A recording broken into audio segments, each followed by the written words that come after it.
Once we shatter the first Fell Dragon shard, Zephia warns us that the second one is submerged at the bottom of a lake, and she used the last of her life force to create an enchanted crystal that suspiciously looks like the Draconic Time Crystal, so we can get access to the shard. Doing this is a means to give her boss the middle finger before her casual mode subscription ends. Alright, supports time. Alir and Vale are in full agreement to commit patricide. Clan and Vale enjoy some spicy pickles, forming a sibling bond. Fogado and Alcris become best friends. Merrin gushes over Vale once again and convinces her she is cool. Seedal's fortune cured Vale's fatigue, and he doesn't believe it, thinking she's doing it to make him feel better, so he reads her fortune again. Ivy and Vale help each other accept that they don't bear the sins of their fathers. Ivy and Morvier share their opposite yet similar reasons of changing religions. Tamara helped Vale unwind with some wolfback riding, and finally, Morvier worries for Vale's safety out in the town but is told to stop following, so he tries to do so stealthily and is caught anyway, and Vale convinces him to trust her instead of worry since they're friends, thus they hang out together. Finally, I reset Ivy's level, which I forgot to do before the previous chapter, before travelling over to chapter 24.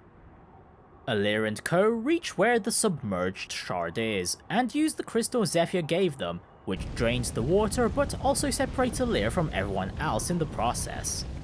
He then gets found by a Fell Dragon version of himself, and surprisingly doesn't take long to figure out that he's time travelled back to the war 1000 years ago.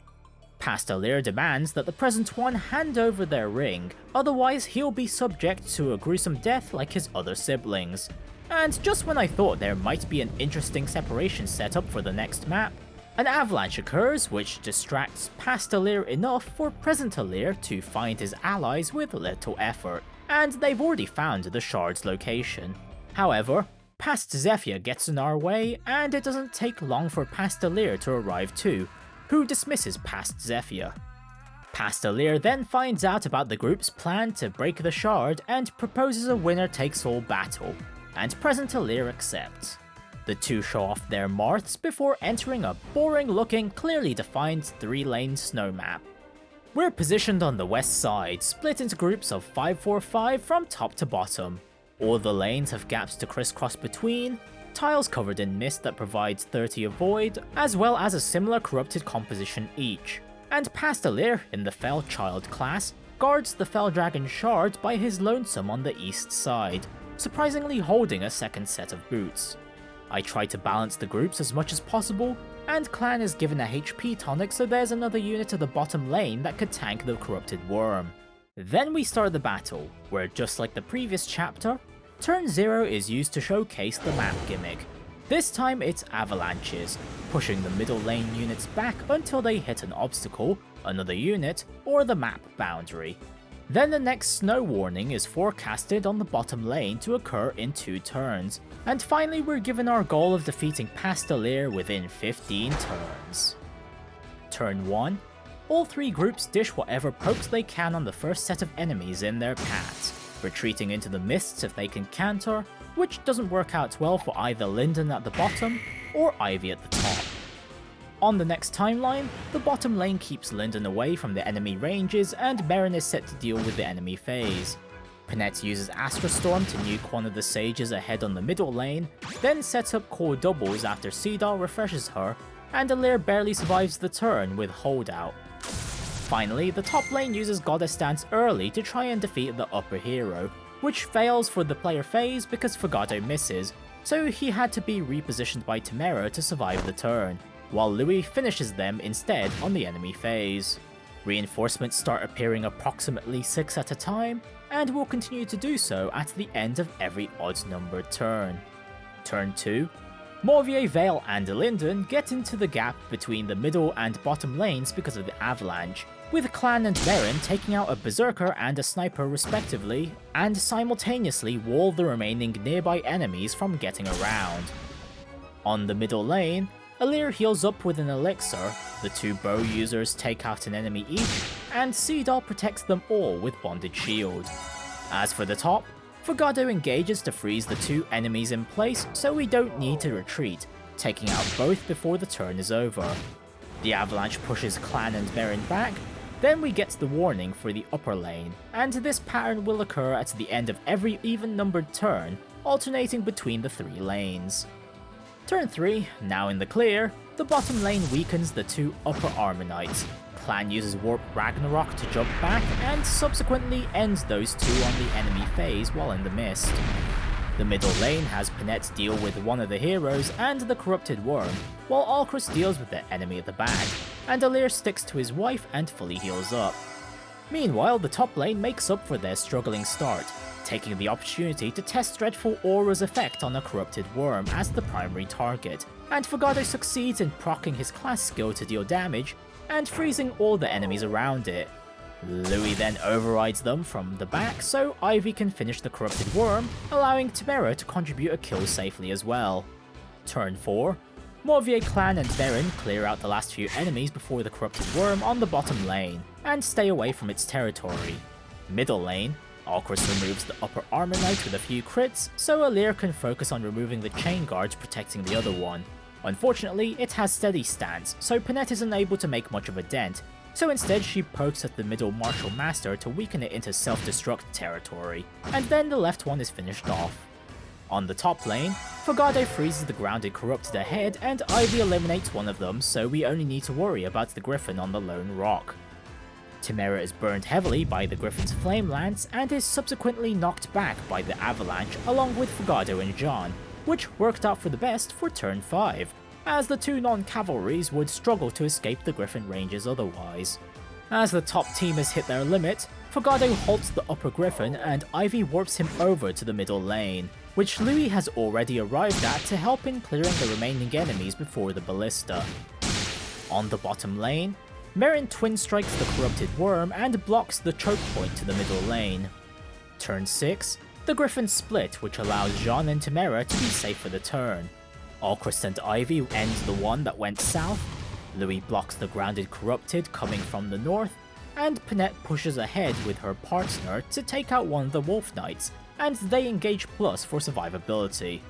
Then for the bottom lane, Vale and Clan open a path for Merrin to slay another Corrupted ahead, and I ended up miscounting the Avalanche turns as everyone in the middle lane gets pushed back, with Alcrus ending up back at the beginning.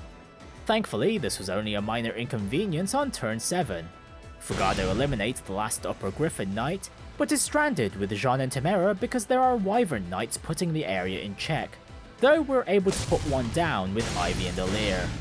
Louis has more than enough movement to block the upper choke point again, and with Seedal's help, we're able to get Panette near where she was on the previous turn. Meanwhile, there are Griffin Knights incoming on the bottom lane, and since there's an Avalanche coming too, I figured it was a good time to have them join the middle lane as soon as possible, with the Vale casting Great Sacrifice to top up everyone. Turn 8, Lyndon barely escapes the southern Griffins and Panette shuts down the middle lane ballista. Merrin fully heals up by smacking a nearby Great Knight that Morvier finishes off to get away from the south too. The last Wyvern Knight gets slowly sniped down, allowing all the upper laners to finally join the middle. And lastly, Clan is rushed to the front line and help fully wall it off. Turn 9, Fogado and Alcrus team up on the Griffin that chased Lyndon, and the latter of the two is refreshed to snipe the one that attacked Clan. Merrin takes charge of the choke point above the ballista to eliminate one of the sages, and Ivy pokes the other with the intent of charging her engage meter a bit, but it results in her death by a crit, so she heals Vale instead. For a bit, let me talk about a funky time crystal interaction I had a minor inconvenience with. Before Ivy attacked and died, Panette rushed ahead while equipped with Emblem Alir's Oligaludia to slay one of the Corrupted ahead on the enemy phase. Once we time crystal back, she's equipped with her Brave Axe this time due to having disengaged on the past timeline's turn 10, and isn't guaranteed the kill. Fun stuff. Anyway, here's the present turn 10.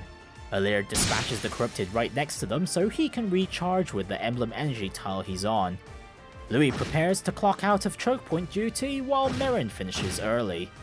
We then clear a few more Corrupted ahead while keeping away from past Alir's and the bottom lane ballista's ranges before we enter turn 7. Alir once again engage pluses with his wife and smacks the sniper next to him. Ivy pokes one of the corrupted to fill her engage meter, then Cedal refreshes her so he can counter and prepare for Goddess Dance. Same goes for Merrin, except she defeats the last sniper, leaving the last spot for Panette as she greets the past version of her husband and fails to land a compliment.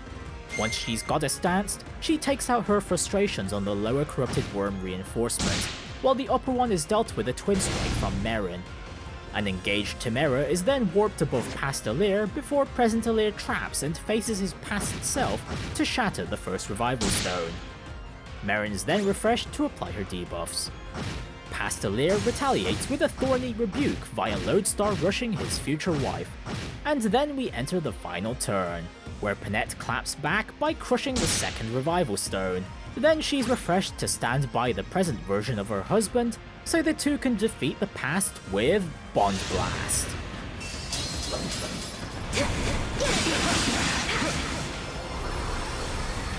Sleep now. Engage blast!